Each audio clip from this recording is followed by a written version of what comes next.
नमस्कार जन उत्तराखंड में आप सभी का स्वागत है। मैं हूं प्रभात। बुलेटिन में सबसे पहले नजर हेडलाइंस पर।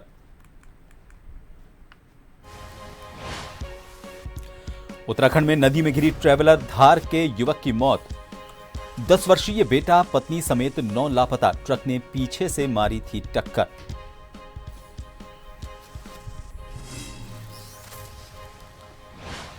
महिला कांग्रेस की अध्यक्ष रौतेला ने धामी सरकार पर साधा निशाना। महिला सुरक्षा और न्याय और नैतिक प्रणाली पर उठाए सवाल। कहा जेल में दी जा रही वीआईपी सुविधाएं।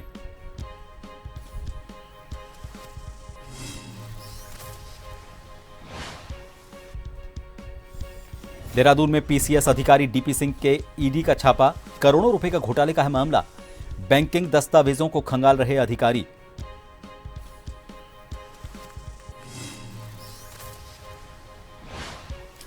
रामनगर पुलिस की कार्रवाई। जानलेवा हमला मामले में 7 गिरफ्तार। हेड कांस्टेबल के साथ मारपीट मामले में 3 अरेस्ट।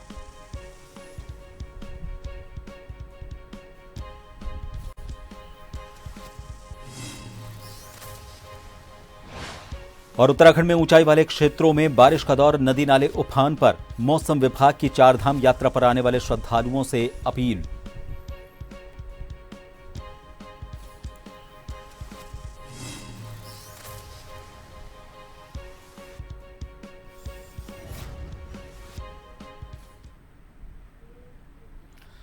उत्तराखंड के रुद्रप्रयाग में अलकनंदा नदी में ट्रैवलर गिर गई। हादसा घोलतीर में बद्रीनाथ हाईवे पर हुआ। ट्रैवलर में 20 लोग सवार थे। इनमें से 3 की मौत हो गई जबकि 8 घायल हैं। वहीं 9 लोग अभी भी लापता हैं। ट्रैवलर में राजस्थान, मध्य प्रदेश, गुजरात और महाराष्ट्र के यात्री बैठे हुए थे। ट्रैवलर सवार 20 लोगों के नाम पते जारी किए गए हैं। 3 मृतकों में से 2 की पहचान मध्य प्रदेश के राजगढ़ निवासी विशाल सोनी और गुजरात में आई माता चौक सूरत निवासी ड्रीमी के रूप में हुई है। ड्राइवर सुमित ने बताया कि वो यात्रियों को केदारनाथ से दर्शन कराकर बद्रीनाथ धाम ले जा रहे थे। इसी बीच रुद्रप्रयाग में घोलतीर के पास एक ट्रक ने पीछे से ट्रैवलर को टक्कर मार दी। इससे मिनी ट्रैवलर अलकनंदा में जा गिरी। सुमित हरिद्वार के रहने वाले हैं। इन्हें भी गंभीर चोट आई है। इनका इलाज रुद्रप्रयाग अस्पताल में किया जा रहा है। एसडीआरएफ के जवान श्रीनगर गढ़वाल में बांध के पास तलाशी अभियान चला रहे हैं जो रुद्रप्रयाग बस दुर्घटना स्थल से 40 किलोमीटर दूर है, ताकि उन बस यात्रियों की तलाश की जा सके जो तेज बहाव के कारण नदी में बह गए होंगे। उत्तराखंड आपदा प्रबंधन सचिव विनोद कुमार सुमन ने कहा कि हम 8 लोगों को बचाने में सफल रहे हैं। अभी तक 3 लोगों की मौत की सूचना है। बाकी लोगों की तलाश जारी है।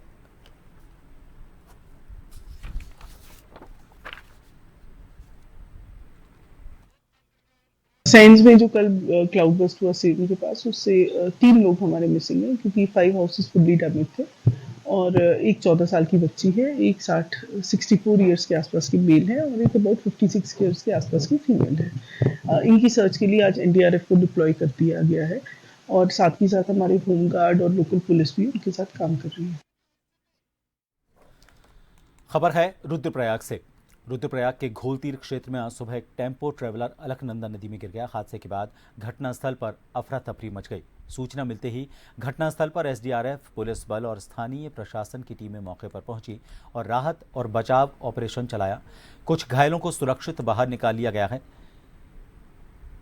3 लोगों के शव भी बरामद किए गए हैं। बाकी लापता लोगों की खोजबीन की जा रही है। पुलिस ने आमजन से धैर्य बनाए रखने की अपील की है।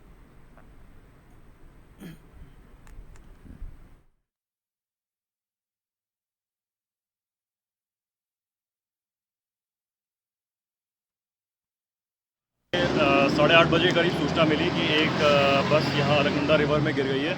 हमारी एक प्लाटून की नफरी और जो हमारे पास एनडीआरएफ की टीम है, हम तुरंत यहाँ घटनास्थल पे पहुँचे और अभी तक हमारे द्वारा 2 डेड बॉडीज़ निकाली जा चुकी हैं और 8 को रेस्क्यू किया गया है और टोटल 9 मिसिंग हैं।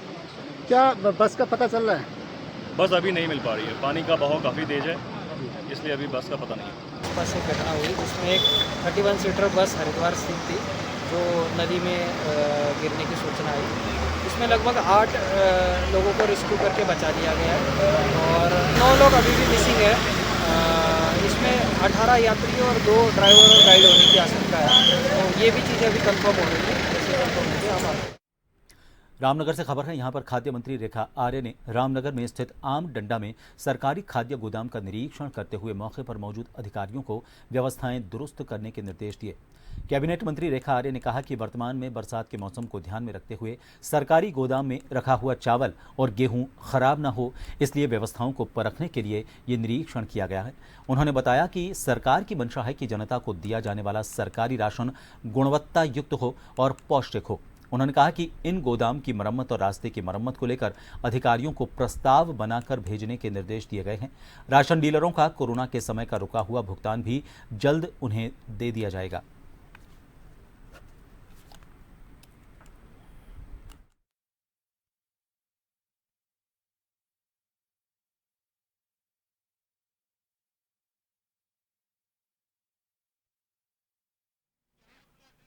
आमनन्ना में हमारा खाद्य गोदाम है और राज्य खाद्य गोदाम इन दिनों बारिश के दौरान में किस स्थिति परिस्थिति में रह रहा है या किस स्थिति परिस्थिति में है, इसको देखने में यहाँ पर पहुँची थी और किस प्रकार से अपने जो चाहे वो गेहूँ हो चाहे वो चावल हो उसका रखरखाव किया जा रहा है और अन्य क्या व्यवस्थाएं हमें यहाँ पर आवश्यक है, ये आज यहाँ पर अधिकारियों के साथ निरीक्षण करते हुए समीक्षा में सामने आया है कि कई चीज़ें जो है यहाँ पर अभी की जानी है, जिसमें रेनोवेशन से लेकर यहाँ आगे रास्ते को ठीक करने से लेकर इन विषयों को रखा गया है। तो मैंने अधिकारियों से यही कहा है कि एक तो ये शासन स्तर पर प्रस्ताव को भेजने का काम कर लें और दूसरा जो है जिला योजना के मद से भी हम लोग इस पर विचार कर सकते हैं।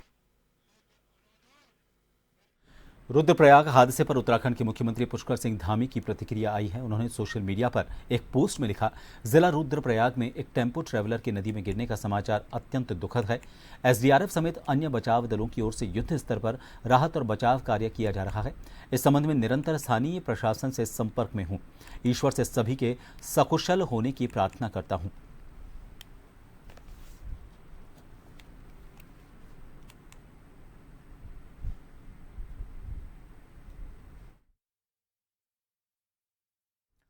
उत्तराखंड को देश के अग्रणी राज्यों में शामिल करने के लिए मुख्यमंत्री पुष्कर सिंह धामी ने राज्य के सुदूरवर्ती गांवों के चतुर्दिक विकास का बीड़ा उठाया है। बता दें कि मुख्यमंत्री पुष्कर सिंह धामी की ओर से अधिकारियों को अपने प्रथम नियुक्ति के कार्यक्षेत्र को गोद लेने की अपेक्षा की गई थी और इसी आधार पर राज्य के 40 वरिष्ठ आईएएस अधिकारियों ने अपनी प्रथम नियुक्ति स्थल को गोद लिया है। इसको लेकर भाजपा का कहना है कि गांव का विकास होगा तो देश और प्रदेश का विकास होगा। प्रधानमंत्री नरेंद्र मोदी ने जहां सभी सांसदों को अपने कार्यक्षेत्र में सांसद ग्राम स्थापित करने की योजना बनाई थी, इसके तहत किसी न किसी गांव को सांसदों द्वारा गोद लिया गया। उन्होंने कहा कि मुख्यमंत्री पुष्कर सिंह धामी ने भी 40 वरिष्ठ आईएएस अधिकारियों को जिम्मेदारी दी है, जिनकी पहली पोस्टिंग जिस जिले में हुई है उस क्षेत्र के गांव को वो गोद लेंगे।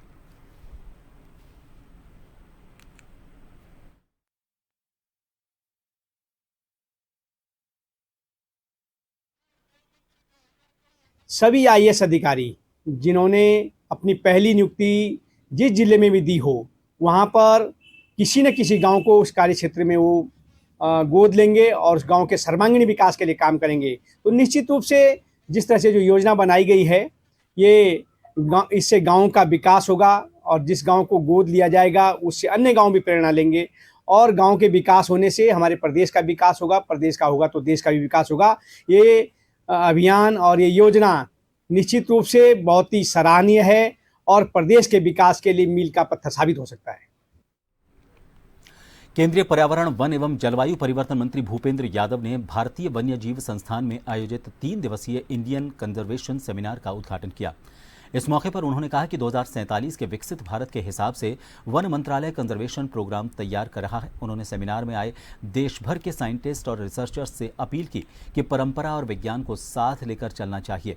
उन्होंने कहा कि फॉरेस्ट कंजर्वेशन के ट्राइबल का पारंपरिक ज्ञान हमारी बहुत बड़ी धरोहर है। पारंपरिक ज्ञान का डॉक्यूमेंटेशन होना चाहिए।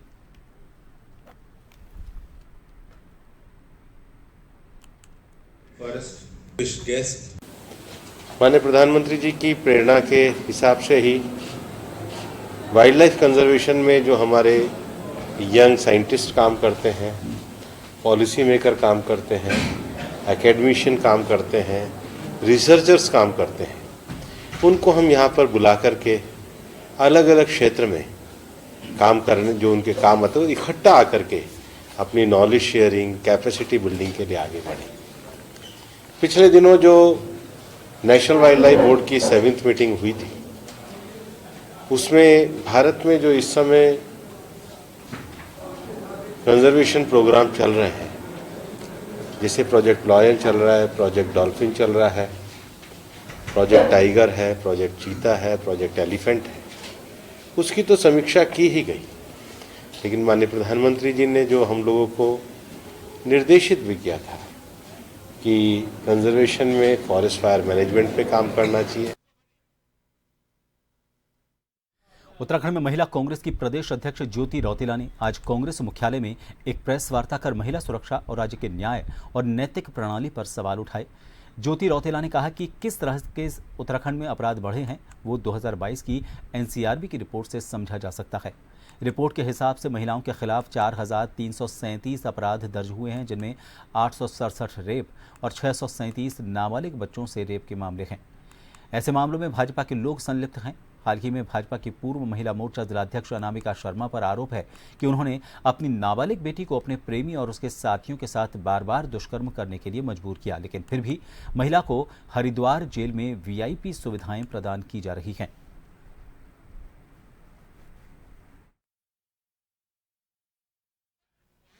जो महिला 5 जून को अरेस्ट हुई है एक गंभीर मामले में, अपनी बेटी के साथ रेप करवाने के मामले में, उनको, उस महिला को, क्योंकि वो भाजपा से जुड़ी हुई है, तो उनको जेल में ये सुविधाएं दी जा रही है कि वो अपने केस को भी इन्फ्लुएंस कर सके। उनको मोबाइल की सुविधा दी जा रही है, वो अपने घर में बात कर रही है, और घर में नहीं और जगह भी वो बात कर रही होगी जो लोग उनसे जुड़े हुए हैं।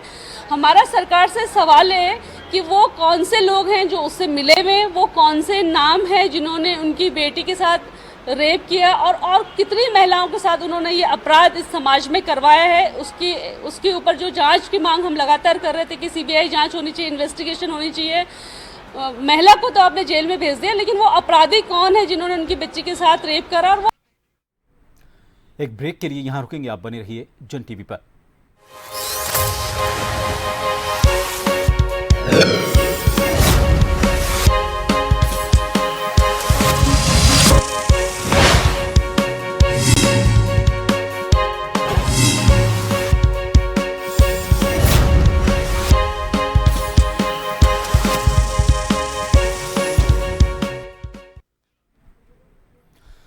ब्रेक के बाद एक बार फिर आप सभी का स्वागत है। उत्तराखंड के देहरादून का रुख करेंगे, जहां पर आपातकाल दिवस पर एक गोष्ठी का आयोजन किया जा रहा है। हिमालयन संस्कृति केंद्र में ये गोष्ठी हो रही है और मुख्यमंत्री पुष्कर सिंह धामी सहित भाजपा नेता भूपेंद्र यादव भी इस कार्यक्रम में मौजूद हैं। सीधी तस्वीरें आपको इस वक्त हम दिखा रहे हैं उत्तराखंड के देहरादून से। भाजपा प्रदेशाध्यक्ष महेंद्र भट्ट, इनके अलावा बीजेपी के वरिष्ठ नेता इस गोष्ठी में, गणेश जोशी, मंत्री गणेश जोशी भी इस कार्यक्रम में मौजूद हैं।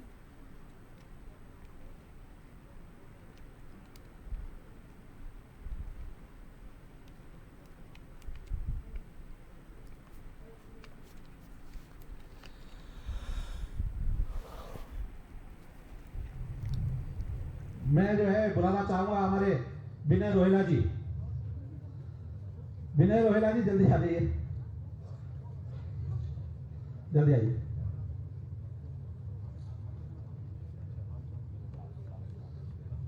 स्वागत करना है आदित्य कोठारी जी का, महामंत्री जी का।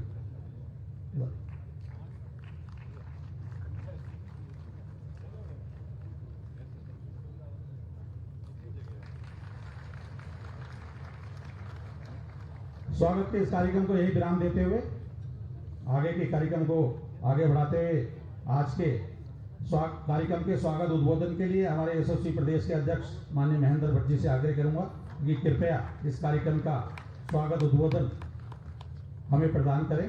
ऐसे एसओसी प्रदेश अध्यक्ष महेंद्र भट्ट जी।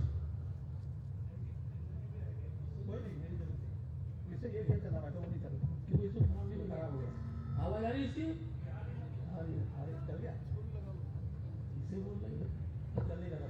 बोले भारत माता की, भारत माता की। आपातकाल के 50 वर्ष न भूले न भूलेंगे, और आज उस कालखंड की स्मृतियों को नई पीढ़ी के सम्मुख रखने के लिए हमारे मध्य उपस्थित हैं भारतीय जनता पार्टी के वरिष्ठ नेता, भारत सरकार में पर्यावरण, वन एवं जलवायु परिवर्तन मंत्री, फोन रख लो, आदरणीय श्री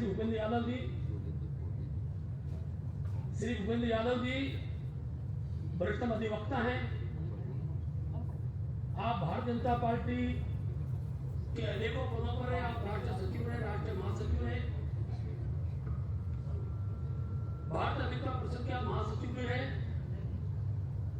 भूपेंद्र जी ने भारतीय जनता पार्टी के बात जो स्वरूप है, उस स्वरूप को बनाए रखने के लिए उनका बहुत बड़ा योगदान है। आप देश के अधिकतर राज्यों के अंदर जब चुनाव होते हैं, उनका प्रभारी का दायित्व आप पर रहा है। मेरी जानकारी में है कि झारखंड, राजस्थान, गुजरात, बिहार और महाराष्ट्र में जब जैसे चुनाव के आप चुनाव प्रभारी के रूप में आपका मान सम्मान प्राप्त हुआ है। फिलहाल के लिए इस बुलेटिन में इतना ही। नमस्कार।